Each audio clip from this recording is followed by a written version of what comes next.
هذا النهج الديمقراطي قنيطرة. حنا اليوم مع ساكنة مدينة قنيطرة وفي إطار الجبهة المغربية لدعم فلسطين ومناهضة التطبيع، خارجين في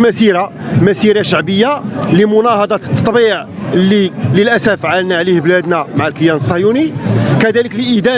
لإدانة الجرائم الصهيونية ضد الإخوان ديالنا في فلسطين، وإدانة القوى الاستعمارية الأوروبية والأمريكية اللي كتدعم هذا العدوان على شعبنا في فلسطين. كذلك خارجين اليوم للتعبير عن دعمنا لمقاومة الشعب الفلسطيني، مقاومته الميدانية بكافة الأشكال بما فيها المقاومة المسلحة التي أبانت عن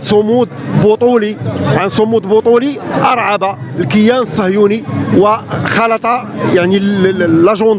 لاجوندا ديالو، بحيث لم تعد أهداف الكيان الصهيوني واضحة من هذه المجازر التي الآن هي مجازر مركزة على إزهاق أكبر عدد من الأرواح ديال الفلسطينيين في عملية انتقامية، دليل على فشل استراتيجي ديال المنظومة العسكرية والأمنية، دليل على فشل مشروع الكيان الصهيوني الورم الخبيث في المنطقة. اليوم المغاربة كاملين واليوم المغاربة في القنيطرة خارجين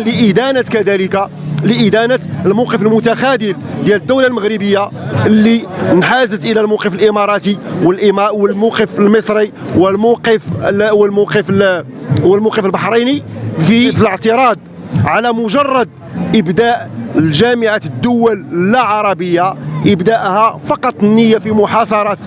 محاصرة الكيان الصهيوني اقتصاديا وفي عزله سياسيا. للأسف المغرب يتورط في الاعتراض على هذا القرار هذا، وهذا ما يؤكد ابتعاد القرار الوطني ما يسمى بالقرار يعني الرسمي المغربي على نبض الشارع اللي هو اللي كتعبر عليه المسيرة ديال اليوم. شكرا.